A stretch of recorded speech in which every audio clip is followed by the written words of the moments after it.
ఆకాశానికి భూమికి ఎంతైతే తేడా ఉందో అంత తేడా ఉంది.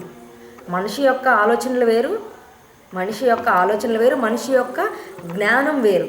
కానీ దేవుని యొక్క ఆలోచనలు వేరు, దేవుని యొక్క తలంపులు వేరు, దేవుని యొక్క జ్ఞానం కూడా చాలా వేరు. ఎంత తేడా అంటే ఆకాశానికి భూమికి ఉన్నంత తేడా.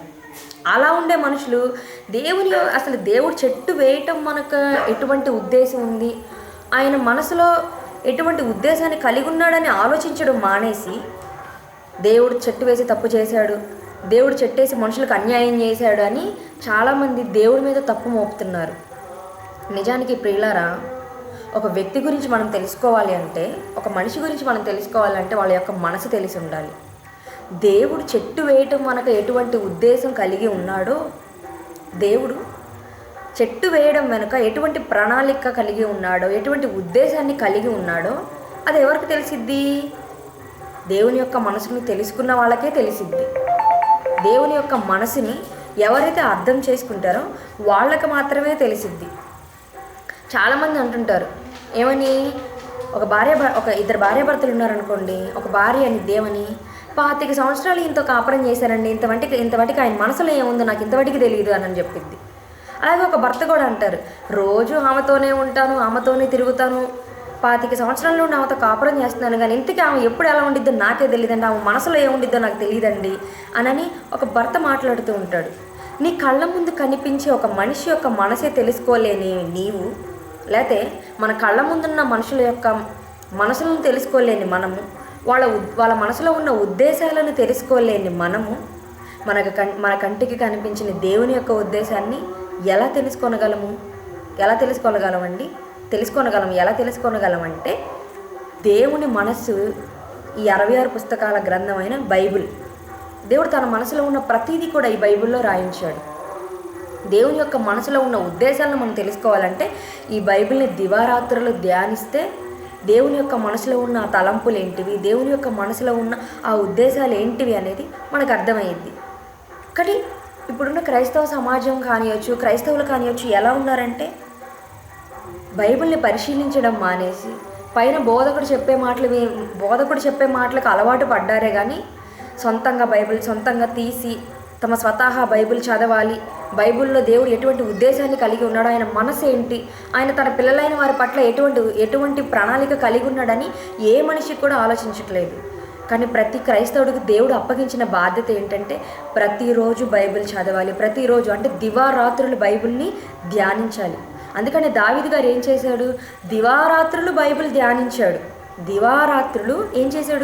బైబిల్ని ధ్యానించాడు. కాబట్టి ప్రియులారా, మనుషులమైన మనం కూడా దేవుని యొక్క మనసును తెలుసుకోవాలి అంటే, దేవుని యొక్క ఉద్దేశాన్ని తెలుసుకోవాలంటే ఈ బైబిల్ని పరిశీలించాలి. సంగతులు ఎలా చూడాలంటే పైన చదవకూడదు. బైబిల్ అనేదాన్ని ఎలా చదవాలి? మరలా పరిశీలనతో చదవాలి. నీకు కనిపించిన ఒక మనిషికి కనిపించిన సందర్భానికి చదివి వదిలేస్తే అది నీకు అర్థం అవ్వదు.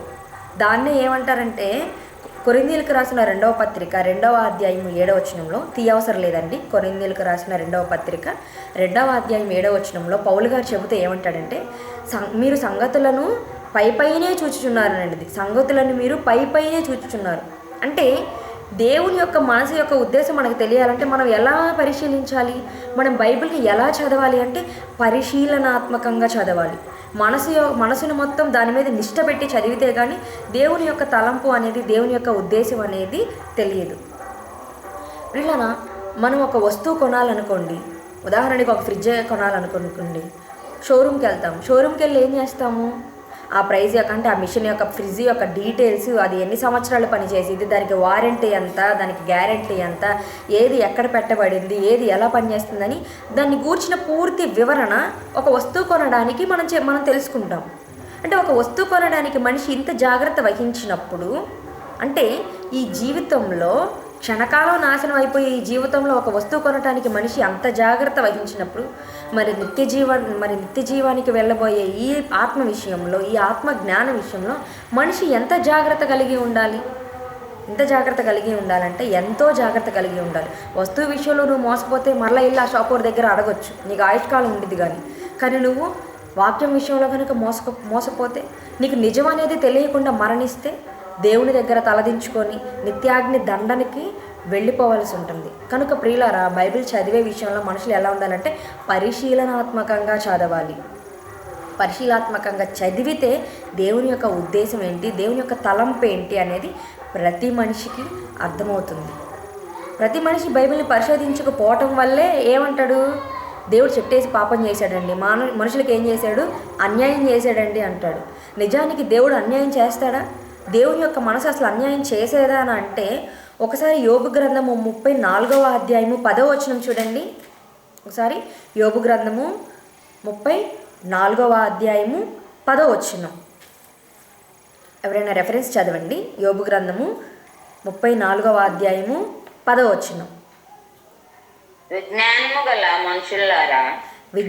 గల మనుషులారా నా మాట ఆలకించుడి. దేవుడు అన్యాయము చేయుట అసంభవము. అంటే దేవుడు అన్యాయము చేయుట అసంభవం, అసలు చెయ్యడు. దేవుడు అన్యాయం అనేదే మనుషులకు చెయ్యడు అని ఇక్కడ యోబు గారు చెబుతున్నాడు. దేవుడు అన్యాయం చేయుట అసంభవం. ఒకవేళ దేవుడికి చెట్టేసే మనకు అన్యాయం చేయాలన్న మనసు ఉన్నప్పుడు ఇక్కడ యోబు గారు ఏం చెప్తున్నాడు, దేవుడు అన్యాయము చేయుట అసంభవము. దేవుడు ఏ మనిషికి కూడా అన్యాయం చేయడు. ఒకవేళ దేవునికే కనుక అన్యాయం చేసే మనసు ఉంటే దేవుడు ఏం చేయాలి, తనను నమ్మేవారి మీదే తన ఫలాలు అంటే ఏంటి, వర్షం కురిపించడం కానివ్వచ్చు, సూర్యుడిని వెలిగింపజేయడం కానివ్వచ్చు, మనుషులకు అవసరమైన నిత్య అవసరాలన్నీ కూడా, మనుషులకు అవసరమైన ప్రతిదీ, గాలి, నీరు, అగ్ని అన్నీ ఎవరికి ఇవ్వాలి, తన నమ్మిన వాళ్ళకే ఇవ్వాలి. కానీ దేవుడు ఏం చేస్తున్నాడు, మనకి మత్తయి సువార్తలో రాయబడి ఉంది, దేవుడు చెడ్డవారి మీదను మంచివారి మీదను తన నీతి సూర్యుడిని ఉదయింపజేస్తాడు, అలాగే తన వర్షమును కూడా కురిపిస్తున్నాడు.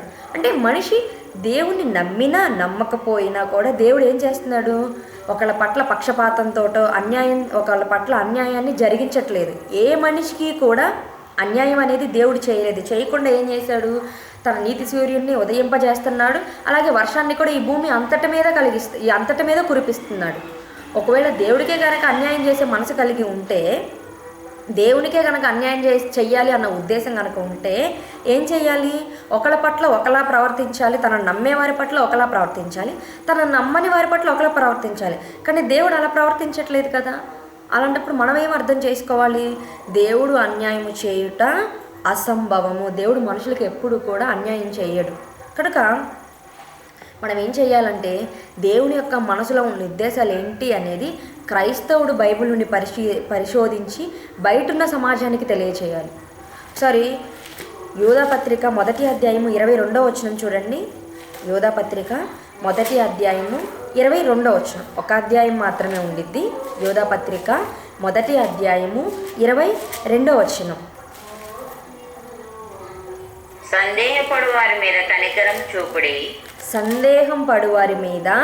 కనికరం చూపుడి. అగ్నిలో నుండి లాగినట్టు కొందరిని రక్షించుడి. చాలండి, అగ్నిలో నుండి లాగినట్టు కొందరిని రక్షించుడి.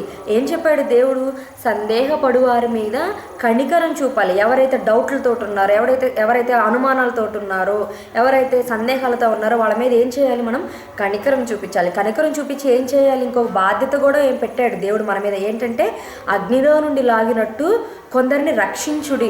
అంటే సత్యం అనేది తెలియకుండా చాలామంది మరణించి వెళ్ళిపోతున్నారు. కానీ మనం ఏం చేయాలి, అలా వెళ్ళిపోకుండా కొందరినైనా రక్షించాలి. కొందరినైనా రక్షించే బాధ్యత దేవుడు ఎవరి మీద పెట్టాడంటే ప్రతి క్రైస్తవుడి మీద పెట్టారు. కనుక మనం ఏం చేయాలంటే సందేహపడు వారి మీద కనికరం చూపించి, ఎవరైతే అనుమానాలతోటి ఉన్నారో, అంటే దేవుడు చెట్టు ఎందుకు వేశాడు, చెట్టు వేయడానికి అసలు దేవుడు చెట్టు వేయకుంటే బాగుండేది కదా, ఆ ఆదాము వాళ్ళు పండు తినకుండా ఉంటే బాగుండేది కదా, వాళ్ళు తిన్నారు అంటే దేవుడు చెట్టు వేయబెట్టే తిన్నారని ఎవరైతే అనుమాన పడుతున్నారో, దేవుని మీద సందేహం కలిగి ఉన్నారో వాళ్ళ మీద క్రైస్తవుడైన ప్రతి ఒక్కడు ఏం చేయాలి, వాళ్ళ మీద కనికరం చూపించి వాళ్ళకి నిజవాక్యాన్ని తెలియచేసి అగ్నిలో నుండి లాగినట్టు కొందరినైనా రక్షించాలి. ఓకే ప్రియులారా, ఇంతకీ దేవుడు అసలు ఆదామవ్వకి ఎటువంటి ఆజ్ఞలు ఇచ్చాడు, ఈ చెట్టు వేసి దేవుడు ఎటువంటి ఆజ్ఞను ఆదామవ్వకి ఇచ్చాడో మనం బైబిల్ నుండి పరిశోధిద్దాము. మొదటిగా ఆదికాండము 2వ అధ్యాయము 16వ వచనం చూడండి. ఆదికాండము 2వ అధ్యాయము 16వ వచనం. ఇక్కడ దేవుడు ఆదాము అవ్వలను సృజించాడు. ఆదాము మరియు దేవుడైన యెహోవా ఈ తోటలోనున్న ప్రతి వృక్ష ఫలములను ఈ తోటలోనున్న ప్రతి వృక్ష ఫలములను నీవు నిరభ్యంతరంగా తినవచ్చును. నీవు నిరభ్యంతరముగా తినవచ్చును. అయితే అయితే మంచి చెడ్డల తెలివినిచ్చు వృక్ష ఫలములను తినకూడదు. మంచి చెడ్డల తెలివినిచ్చు వృక్ష ఫలములను తినకూడదు. నీవు వాటిని తినుదినమున నిశ్చయముగా చచ్చేదవని నరునికి ఆజ్ఞాపించెను. నీవు వాటిని తినుదినమున నిశ్చయముగా చచ్చెదవని నరునికి ఆజ్ఞాపించెను. ఇక్కడ దేవుడు ఆదాము హవ్వలను సృజించి వాళ్ళని ఏదైనా తోటని సిద్ధపరిచి వాళ్ళని ఆ తోటలో పెట్టి కేవలం దేవుడు ఒకే ఒక్క ఆజ్ఞ మాత్రమే ఆదాము హవ్వలకి దేవుడు చెప్పాడు. ఏమనంటే, మరియు దేవుడైన యెహోవా ఈ తోటలోనున్న ప్రతి వృక్ష ఫలములను నీవు నిరభ్యంతరంగా తినవచ్చు. ఆదాముకి అవ్వకి దేవుడు ఏమని చెప్పాడు? ఈ తోటలో ప్రతి వృక్ష ఫలం ఉంది అంటే ఎన్ని వృక్షాలు అయితే ఉన్నాయో, ఎన్ని చెట్లు అయితే ఉన్నాయో వాటికి ఉన్న ఫలాలన్నీ కూడా నువ్వు ఎటువంటి అభ్యంతరం లేకుండా, ఎటువంటి అనుమానం లేకుండా, ఆటంకం లేకుండా నువ్వు తినొచ్చు. కానీ ఏం చెప్తున్నాడు? మంచి చెడ్డలు తెలియని వృక్ష ఫలములను నీవు తినకూడదు. దేవుడు ముందే చెప్పాడు, చెట్టు వేశాడు, ఫలాన్ని వేశాడు. ఏం చెప్పాడు? మంచి చెడ్డలు తెలియని వృక్ష ఫలాన్ని మాత్రం నీవు తినకూడదని చెప్పిన దేవుడు అది తింటే ఏమైద్దో కూడా చెప్పాడు. ఏమని చెప్పాడు? నీవు వాటిని తినదునుమున నిశ్చయముగా చచ్చేదమని నరునికి ఆజ్ఞాపించాడు. అంటే ఏంటి? కమాండ్, రూల్ చేశాడు. ఒక రూల్ అనేది ఎప్పుడు పండిద్ది చెప్పండి?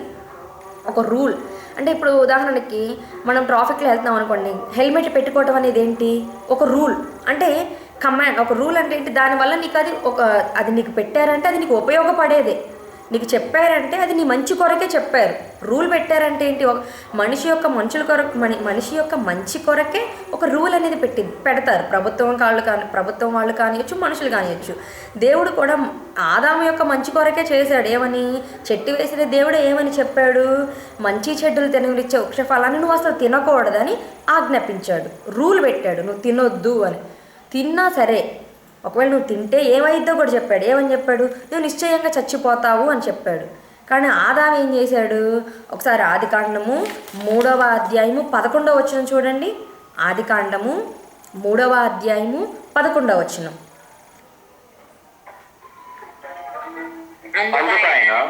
అందుకు ఆయన నీవు దిగంబరివని నీకు తెలిపిన వాడెవడు?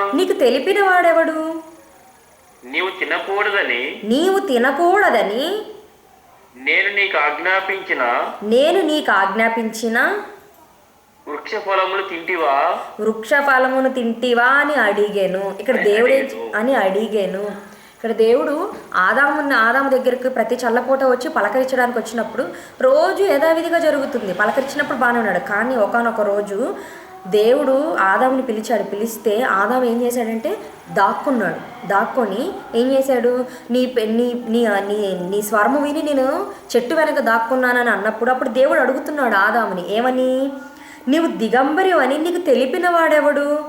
అంటే నీకు బట్టలు లేవని నీకు తెలిపిన వాడెవడు అని అడిగి ఏమన్నాడు? నీవు తినకూడదని నేను నీకు ఆజ్ఞాపించిన వృక్ష ఫలమును తింటివా అని దేవుడు ఆదాముని అడిగాడు. ఆదాముని అడిగినప్పుడు అప్పుడు ఆదాము ఏమేం చెబుతున్నాడు? 12వ వచనం.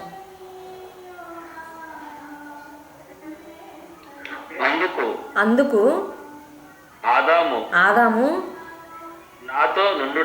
నాతో ఉండుటకు నీవు నాకిచ్చిన ఈ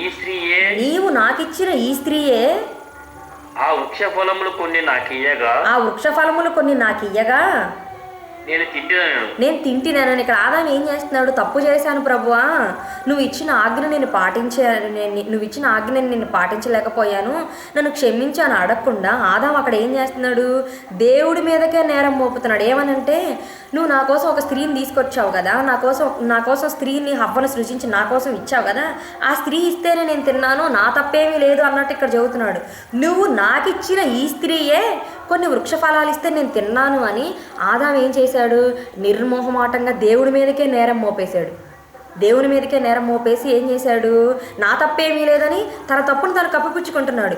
నీవు నాకిచ్చిన ఈ స్త్రీయే ఆ వృక్ష ఫలములు కొన్ని నాకియ్యగా నేను తింటినా. నేను ఆదాము ఎటువంటి మనస్తత్వం గల్లవాడంటే, నేను తప్పు చేశాను నన్ను క్షమించు ప్రభు అని అడగకుండా, నువ్వు ఇచ్చావు కదా స్త్రీ,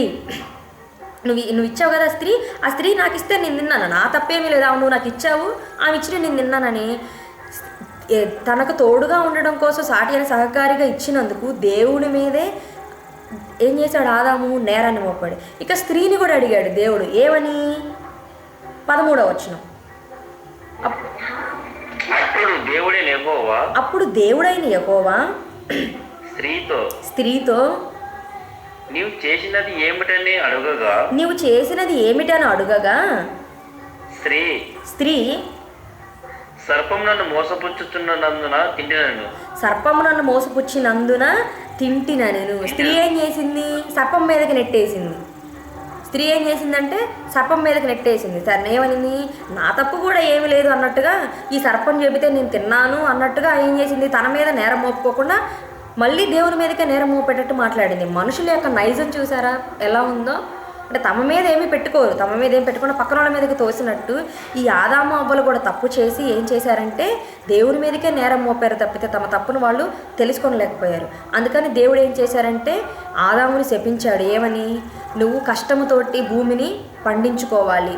నీ నిమిత్తం ఏం చేశాడు? వాళ్ళు చేసిన పాపం వల్ల దేవుడు ఏం చేశాడంటే భూమిని శపించాడు. భూమిని శపించి ఏం చేశాడు? ఆదాముకేమను నువ్వు ప్రయాసంతో కష్టంతో నువ్వు భూమిని పండించుకొని నువ్వు పంట తినాలని చెప్పాడు. స్త్రీకి ఏమని ఇచ్చాడంటే గర్భవేదనని పెట్టాడు. గర్భవేదనని పెట్టి నువ్వు వేదనతో పిల్లలకు అంటావు, నీ వేదన నేను హెచ్చిస్తానని స్త్రీకి శాపాన్ని ఇచ్చాడు.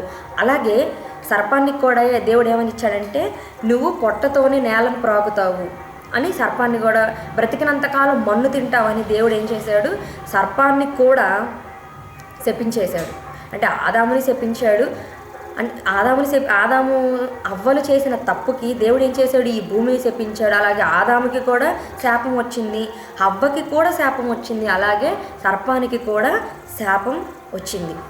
కానీ ఇప్పుడు ఇక్కడ మనం ఆలోచించాల్సింది ఏంటంటే వాళ్ళు తిన్నది తప్ప అనేది కాకుండా మనం ఏం ఆలోచించాలంటే చెట్టు ఉంది కాబట్టి మేము తిన్నాము అని వాళ్ళు చెప్పింది కరెక్టా? కానీ చెట్టు వేసినా సరే దేవుడు తగిన జాగ్రత్తలు చెప్పిన దేవునిది తప్ప. ఉదాహరణకి ఒకసారి ఒక తల్లి ఉందనుకోండి, ఒక తల్లి తన బిడ్డకి ఒక దొంగను చూపించి నువ్వు అలా అవ్వకూడదు, దొంగలాగా నువ్వు ఒక దొంగను చూపించి దొంగలాగా నువ్వు అవ్వకూడదు అంటే దాని ఉద్దేశం ఏంటి? తల్లి అక్కడ మంచి చెబుతుంది. ఏమని?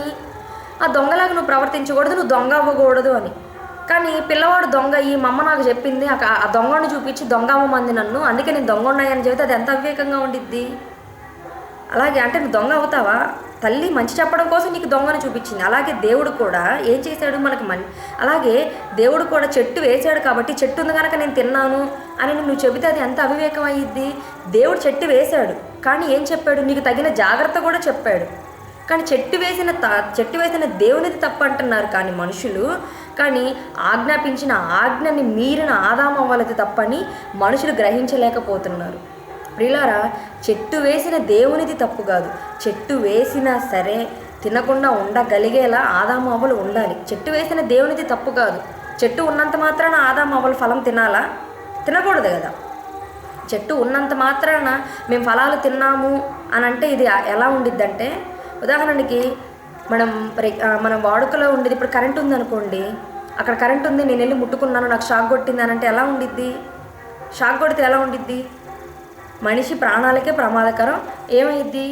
చచ్చిపోతాడు మనిషి. కరెంట్ ఉంది కనుక నేను పట్టుకున్నాను అంటే అది అవివేకం. అలాగే చెట్టు ఉంది కనుక నేను తిన్నాను అంటే అది మనిషి యొక్క అవివేకం. చెట్టు ఉంది కనుక ఫలాలు తినటం ముఖ్యం కాదు, దేవుడు చెప్పిన ఆజ్ఞను పాటించడం ముఖ్యం. అది ఇంతకీ దేవుడు చెట్టు వేయటం మనకు ఉద్దేశం ఏంటో మనం ఒకసారి బైబిల్ నుండి ఆలోచిద్దాము. దేవుడు చెట్టు వేయటం వెనక ఎటువంటి ఉద్దేశాన్ని కలిగి వేశాడో మనం బైబిల్ నుండి ఆలోచిద్దాం. ప్రియులారా, మనందరం కూడా ఆదాము నుండి వచ్చిన వాళ్ళమే. ఈ భూమి మీద మొట్టమొదటి మనిషి ఎవరు? ఆదాము. ఈ భూమి మీద మొట్టమొదటి మనిషి ఎవరంటే ఆదాము. ఆ ఆదాము నుండే మనందరం కూడా ఈ భూమి మీదకి వచ్చిన వాళ్ళమే. మరి ఆదాము ఎవరి నుండి వచ్చినవాడు? దేవుని నుండి వచ్చినవాడు. అంటే దేవుని నుండి వచ్చిన ఆదాము నుండి వచ్చిన మనం కూడా ఎవరము? దేవుని పిల్లలమే. కనుక దేవుని పిల్లలమైన మనము దేవుడు ఎలా ఉండాలని కోరుకున్నాడో ఒకసారి కీర్తనల గ్రంథము 82వ అధ్యాయము 1వ వచనం చూడండి. మనందరం ఎవరని దేవుడు చెబుతున్నాడు చూడండి. కీర్తనల గ్రంథము 82వ అధ్యాయము 1వ వచనం. దేవుడు సమాజంలో దేవుడు నిలిచున్నాడు. దేవుడు నిలిచి ఉన్నాడు. దైవముల మధ్యను దైవముల మధ్యను ఆయన తీర్పు తీర్చుచున్నాడు. ఆయన తీర్పు తీర్చుచున్నాడు. ఇప్పుడు ఆరో వచనం చదవండి. మీరు దైవములనియు మీరు దైవములనియు మీరందరూ సర్వోన్నతుని కుమారులనియు మీరందరూ సర్వోన్నతుని కుమారులనియు నేనే సెలవిచ్చిన్నాను. నేనే సెలవిచ్చి ఉన్నాను. మనందరం కూడా ఎవరమని దేవుడు చెబుతున్నాడు? మనందరము దైవాలము. దేవుడు ఎవరి మధ్య దేవుడు ఎక్కడ నిలిచి ఉన్నాడు? దేవుని సమాజంలో దేవుడు నిలిచి ఉన్నాడు. దైవముల మధ్యను ఆయన తీర్పు తీరుస్తున్నాడు. ఇంకా 6వ వచనంకి వచ్చేసరికి మీరందరూ కూడా ఎవరు? దైవాలు. మీరందరూ సర్వోన్నతుని కుమారులు. అంటే దేవునిలో నుండి వచ్చిన ప్రతి ఒక్కళ్ళు కూడా ఎవరంటే దేవుని యొక్క కుమారులు. పిల్లరా, ఒక కుక్కకి పిల్ల పుడితే ఏమంటారు? కుక్క పిల్ల అంటారు. అదే పెద్ద అయితే దాన్ని కుక్క అంటారు. ఒక కాకి ఉందనుకోండి, కాకికి పిల్ల పుడితే ఏమంటారు? కాకి పిల్ల అంటారు. అదే పెద్ద అయితే ఏమంటారు? కాకి అంటారు. అలాగే మనుషుల విషయానికి వస్తే మనిషికి ఒక బిడ్డ పుడితే ఏమంటారు? మనుష్య కుమారుడు అంటారు. అదే ఆ బిడ్డ పెరిగి పెద్ద అయితే ఒక మనిషి అంటారు. అలాగే దేవునికి పుట్టిన పిల్లల్ని ఏమంటారు? దేవునికి పుట్టిన పిల్లలు ఏమంటారు?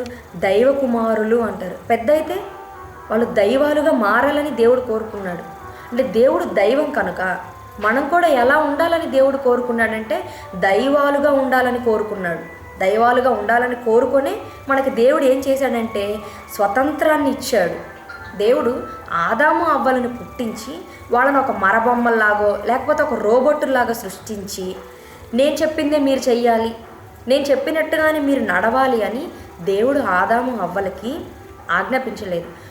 వాళ్ళకొక స్వేచ్ఛా జీవితాన్ని, వాళ్ళకొక స్వతంత్రాన్ని దేవుడు ఇచ్చాడు. ఒక స్వతంత్రాన్ని ఇచ్చి స్వతంత్రమైన మనసుని ఇచ్చాడు, స్వతంత్రమైన జీవితాన్ని ఇచ్చాడు. తన పిల్లలు స్వతంత్రులుగా ఉండాలని దేవుడు ఆదాము అవ్వలకి స్వేచ్ఛని, స్వతంత్రాన్ని ఇస్తే ఆదాము అవ్వలు ఏం చేశారంటే ఆ స్వతంత్రాన్ని దుర్వినియోగపరుచుకున్నారు. దేవుడు ఇచ్చిన స్వతంత్రాన్ని ఆదాము అవ్వలు దుర్వినియోగపరిచి దాన్ని దేనికి వాడుకున్నారంటే, ఒకసారి గలతీ పత్రిక 5వ అధ్యాయము 13వ వచనం చూడండి. గలతీ పత్రిక 5వ అధ్యాయము 13వ వచనం.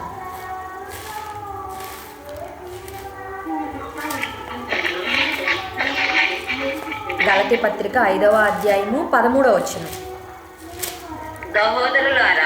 సహోదరులారా మీరు స్వతంత్రులుగా ఉండుటకు పిలువబడితిరి. అయితే ఒక మాట ఆ స్వాతంత్రమును శారీరక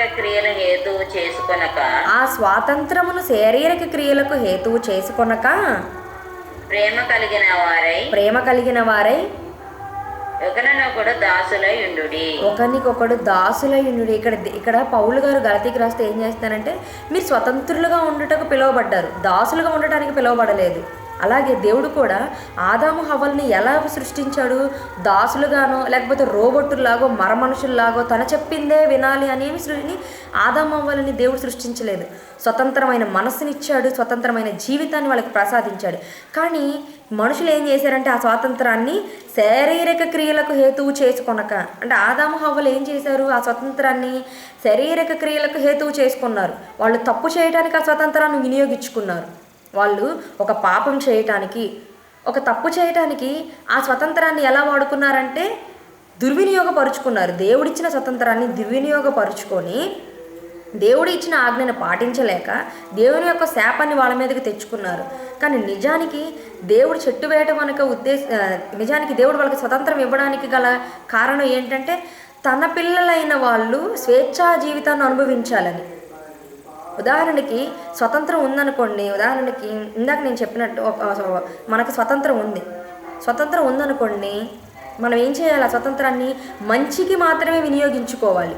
మంచికి మాత్రమే వినియోగించుకొని ఎలా బ్రతకాలి?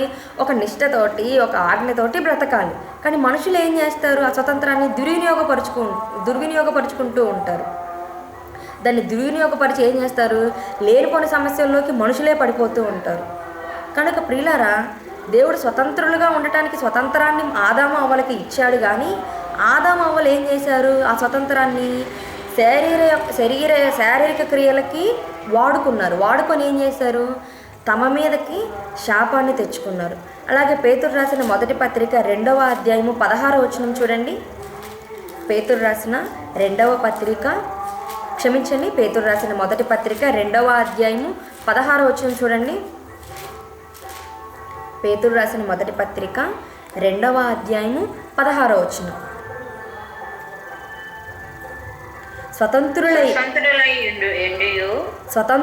ఉండియు దుష్టత్వమును కప్పిపెట్టుటకు మీ స్వాతంత్ర్యమును వినియోగపరచక దేవునికి దాసులమని లోబడి ఉండు. స్వతంత్రులై ఉండి దుష్టత్వమును కప్పిపెట్టుటకు అంటే మాకు స్వతంత్రం ఉంది, మీరు స్వతంత్రులే, కానీ మీరు ఎలా ఉండాలి? దుష్టత్వమును కప్పిపెట్టుటకు అంటే పాపాన్ని కప్పిపెట్టడానికి మీ స్వతంత్రమును వినియోగపరచుక. మీకు ఇవ్వబడిన స్వాతంత్రాన్ని మీరు పాపానికి ఉపయోగించకూడదు. మీకు ఇవ్వబడిన స్వాతంత్రాన్ని తప్పు చేయడానికి వినియోగపరచకుండా ఏం చేయాలి? దేవునికి దాసులమని లోబడి ఉండు. దేవునికి దాసులుగా ఉండేటువంటి దేవుడు చెప్పిన ఆజ్ఞకు లోబడి ఉండు అని పౌలు గారు చెబుతున్నాడు. కానీ ఆదాము అవ్వలు ఏం చేశారు? తమకిచ్చిన స్వాతంత్రాన్ని పాపం చేయడానికి హేతువు చేసుకొని, శారీరక క్రియలకు హేతువు చేసుకొని, చేసిన తప్పును కప్పిపుచ్చుకోవటానికి వాళ్ళు ఆ స్వతంత్రాన్ని వినియోగించుకున్నారు, ఆ స్వతంత్రాన్ని వాడుకున్నారు. కానీ దేవుడు తన పిల్లలైన వారికి ఇచ్చింది ఎందుకు ఆ స్వతంత్రాన్ని అంటే, మీరు నేను చెప్పినట్టుగా వినాలి, ఒక పాపం లేని జీవితంలో బ్రతకాలని దేవుడు స్వతంత్రాన్ని ఇచ్చాడు. కానీ నేను ఇచ్చిన స్వాతంత్రాన్ని మీరు దుర్వినియోగపరచండి అని దేవుడు స్వతంత్రాన్ని ఇవ్వలేదు ప్రియులారా. అందుకే ఒకవేళ దేవుడు కనుక తన పిల్లలైన వాళ్ళకి స్వాతంత్రం ఇవ్వకుండా, ఒక స్వేచ్ఛని ఇవ్వకుండా కనుక ఉంటే, దేవుడు ఒకవేళ దేవుడు తన పిల్లలైన వారి పట్ల నిన్ను చెట్టు వేస్తే నా పిల్లలు పాపం చేస్తారు, నా పిల్లల పాపం చేసి మరి నరకానికి వెళ్ళిపోతారని మనుషుల పట్ల భయపడితే ఒక దేవుడు అలా అనగలడా? నా పిల్లలు పాపం చేస్తారని భయపడాలా? దేవుడు భయపడాలంటే భయపడకూడదు.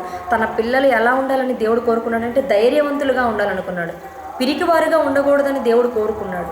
అందుకని దేవుడు ఏంటి, నేను కనుక చెట్టు వేస్తే నా పిల్లలు పాపం చేస్తారు కాబట్టి నేను చెట్టు వేయను అని దేవుడు మనుషులకు భయపడి, లేకపోతే అపవాది యొక్క ఆలోచనకు భయపడి దేవుడు చెట్టు వేయకుండా ఉంటే ఎలా ఉండిద్ది?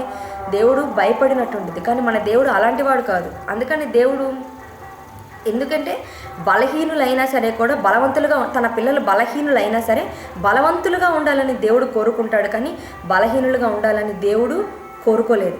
ఆదాము అవ్వాలని దేవుడు పరీక్షించడానికి చెట్టు వేశాడు, కానీ పరీక్షించడానికి చెట్టు వేశాడు కానీ దేవుడు అన్యాయం చేయడానికి ఆ చెట్టుని వేయలేదు. ఒక ఉదాహరణకి, ఒక తరగతిలో బాగా చదివే విద్యార్థులు ఉంటారు, బాగా చదవని విద్యార్థులు కూడా ఉంటారు. వాళ్ళలో ఎవరు గొప్పవారు అనేది ఎలా తెలిసిద్ది? ఒక తరగతి గదిలో ఎవరు గొప్పవారు అనేది మనకు ఎలా తెలిసిద్ది? పరీక్షను బట్టే తెలిసిద్ది. పరీక్ష పెడితే ఉత్తీర్ణులైన వారు పాస్ అవుతారు. ఉత్తీర్ణులైన వాళ్ళు ఏం చేస్తారు? బాగా చదువుకున్నవాడు టీచర్ చెప్పిన పాఠాలని బాగా చదువుకున్నవాడు ఏం చేస్తాడు? ఉత్తీర్ణుడై పాస్ అయ్యి మరొక తరగతిలోనికి వెళతాడు.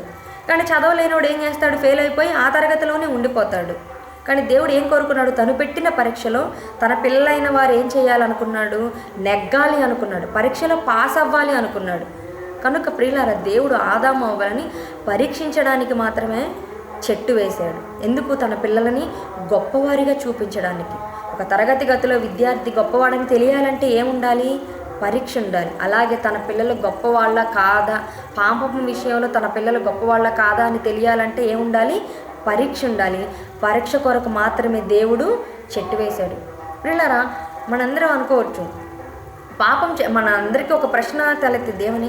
పాపం చేయడానికి అవకాశం ఉన్నా పాపం చేయడానికి అవకాశం ఉండి పాపం చేయనివాడు గొప్పవాడా, అవకాశం లేక చేయనివాడు గొప్పవాడా? ఒకసారి ఆలోచించండి. ఇప్పుడు పాపం చేయటానికి అవకాశం ఉంది, అయినా చేయలేదు, అతను గొప్పవాడా? ఇప్పుడు పాపం చేయడానికి అవకాశమే లేదు, అందుకే అతను పాపం చేయలేదు, ఇప్పుడు అతను గొప్పవాడా? ఇప్పుడు ఇద్దరిలో ఎవరు గొప్పవాళ్ళు? పాపం చేయటానికి అవకాశం ఉండి కూడా ఎవరైతే పాపం చేయరో వాళ్ళు మాత్రమే గొప్పవాళ్ళు. అంటే చెట్టు ఉన్నా సరే ఫలము తినని వాడే గొప్పవాడు. చెట్టు వేసినా సరే ఆ ఫలాన్ని తినకుండా పాపం చేయకుండా ఉన్నవాడే గొప్పవాడు.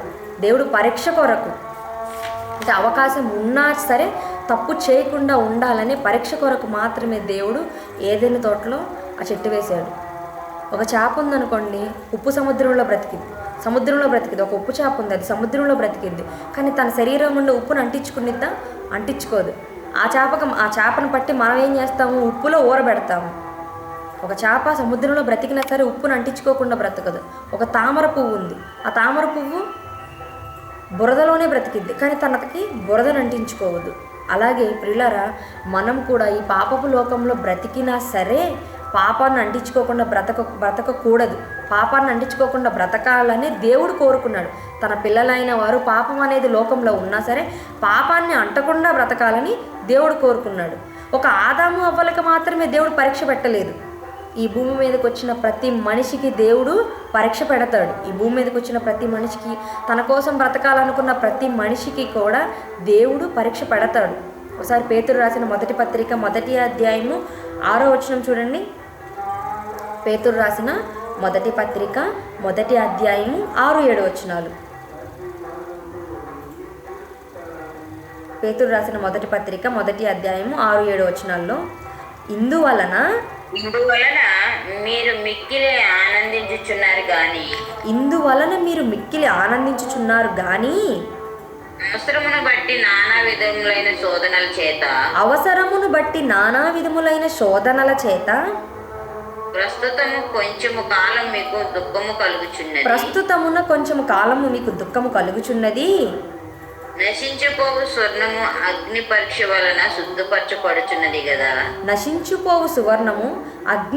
వలన శుద్ధపరచబడుచున్నది గదా. దానికంటే అమూల్యమైన మీ విశ్వాసము ఈ శోధనల చేత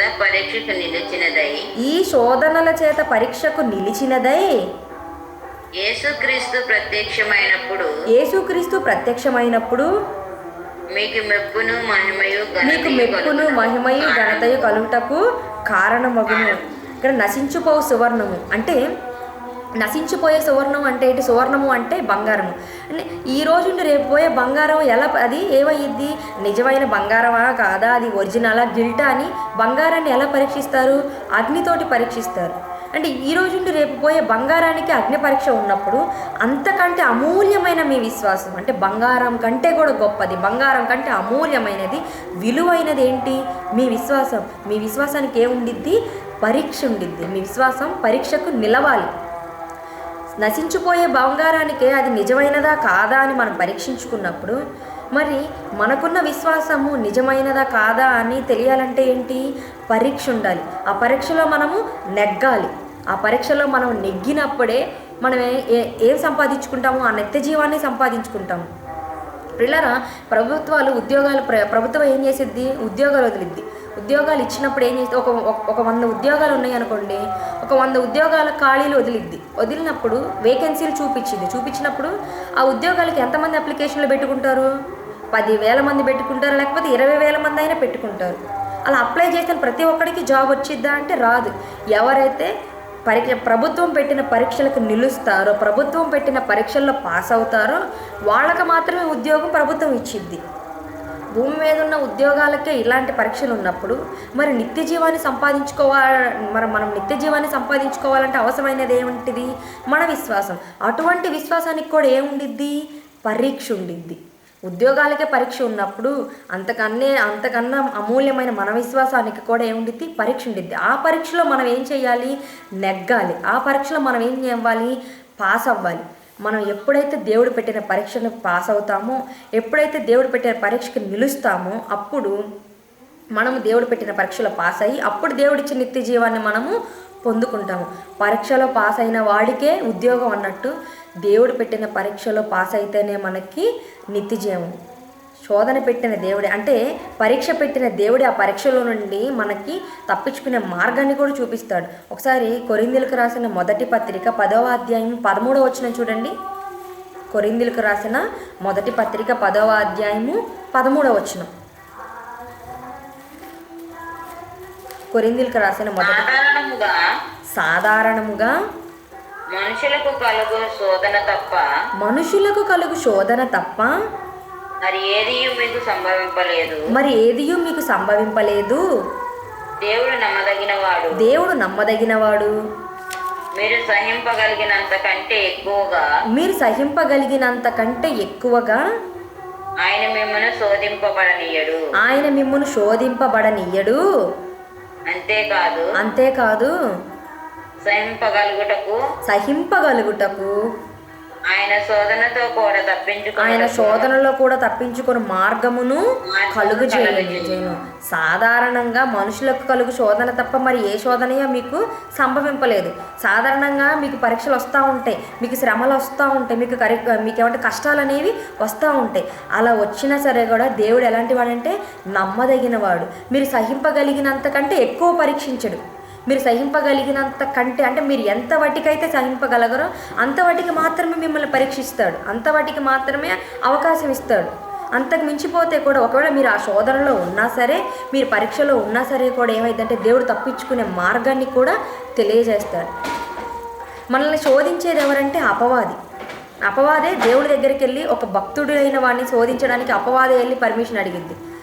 ఎక్కడ మనం ఏ సందర్భంలో చూస్తుంటే ఒక యోబు గారి సందర్భంలో మనకు కనబడింది. యోబు గారు దేవుడే అంటాడు యోబు గారి గురించి ఏమని, నా భక్తుడైన యోబును నువ్వు చూసావా, అతను ఎంత నీతిపరుడుగా ఉన్నాడు, ఎంత భక్తిపరుడుగా ఉన్నాడు, చెడుతనమును విసర్జించాడు అని దేవుడే తన భక్తుడైన వాడిని గురించి అపవాదితో అన్నప్పుడు అపవాది ఏమనిద్ది, నాకు ఒక ఛాన్స్ ఇవ్వు, నాకు ఒక అవకాశం ఇవ్వు. యోబు ఏం చేస్తాడంటే నిన్ను అక్కడే దూషించి వెళ్ళిపోతాడని అపవాది ఏమడిగితే నాకు ఒక ఛాన్స్ ఇవ్వనిది. అప్పుడు దేవుడు ఏం చేస్తాడు, అమ్మమ్మో నా కుమారుడికి నేను నొప్పి తగలనివ్వను, నా కుమారుడికి నేను పరీక్ష పెట్టనివ్వను, నా కుమారుడు నేను శోధనలోకి వెళ్ళనివ్వనని దేవుడు ఏమన్నా భయపడ్డాడా? భయపడలేదు. వెళ్ళు అని దానికి అవకాశం ఇచ్చాడు.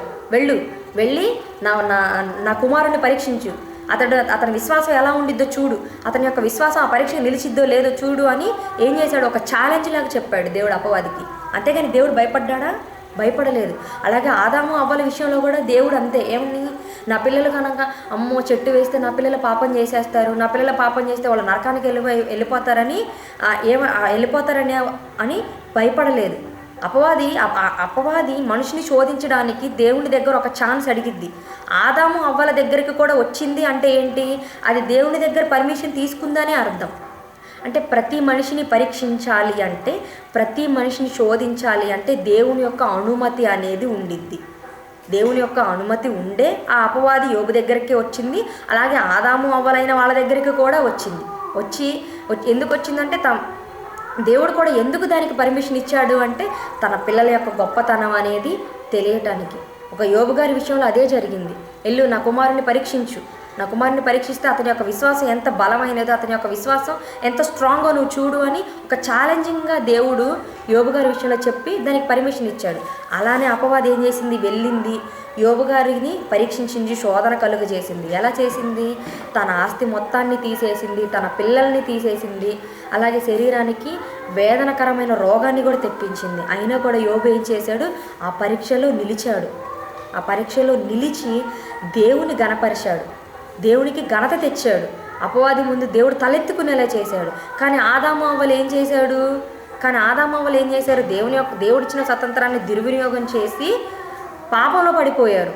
కానీ యోబు అలా చేయలేదు, దేవుడు పెట్టిన పరీక్షకి నిలిచాడు. కనుక ప్రియులారా, మన జీవితాలలో కూడా అంతే. మన విషయంలో కూడా దేవుడు పరీక్షించినప్పుడు లేదా అపవాది యొక్క శోధన మనకు కలిగినప్పుడు కూడా మనం ఎలా చేయాలంటే మన విశ్వాసాన్ని కాపాడుకోవాలి. ఎందుకు విశ్వాసాన్ని కాపాడుకోవాలంటే విశ్వాసానికి శోధనలు అనేవి వస్తాయి. ప్రతి మనిషి జీవితంలో, ప్రతి ఒక్క క్రైస్తవుని జీవితంలో విశ్వాసానికి శోధనలు అనేవి, పరీక్షలు అనేవి ఖచ్చితంగా ఉంటాయి. ఖచ్చితంగా ఉన్నప్పుడు, ఆ శోధనలో ఉన్నప్పుడు, ఆ పరీక్షలో ఉన్నప్పుడు నువ్వు ఎటువంటి విశ్వాసాన్ని కలిగి ఉన్నావు అనేది బయటపడింది. ఇప్పుడు బంగారాన్ని కాల్చామనుకోండి, అది ఒరిజినలా గిల్టా అనేది ఏమైపోయింది, మనకు తెలిసిపోయింది. బంగారాన్ని అగ్నితో పరీక్షించినప్పుడు అది నిజమైన బంగారమా లేదా గిల్టు బంగారం అనేది తెలిసిపోయింది.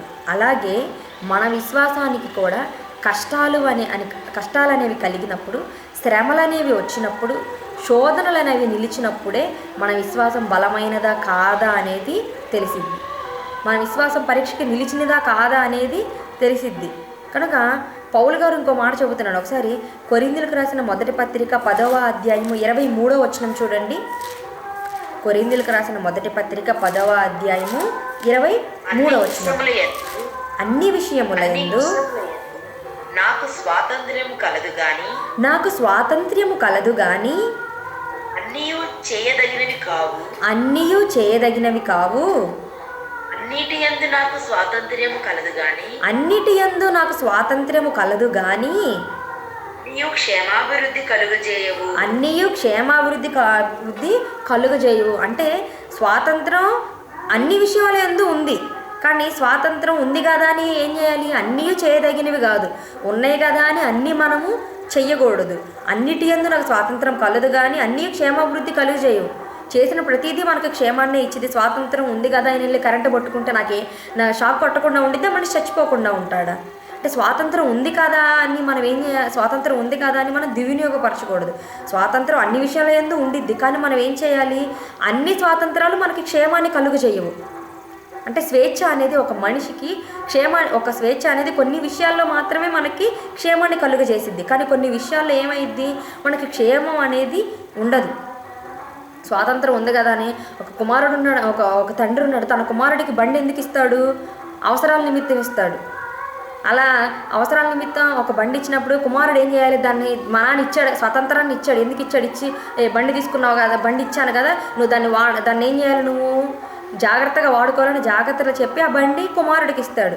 నా చేతిలో బండి ఉంది కదా, నాకు స్వాతంత్రం ఉంది కదా, నేను ఎలా పడితే అలా వెళ్తానని ఆ బండిని డ్రైవ్ చేసాడు అనుకో, పిల్లోడు ఏమైపోతాడు? యాక్సిడెంట్లు అయిపోతాయి, ప్రమాదంలో పడిపోతాడు. అది క్షేమం కాదు. స్వాతంత్రం ఉంది కదా అని ఎలా పడితే అలా డ్రైవ్ చేస్తే ఎట్లా? నీ ప్రాణానికే ప్రమాదం. అలాగే స్వాతంత్రం ఉంది కదా అని మనం ప్రతి విషయాన్ని చేయొచ్చా అంటే చేయకూడదు.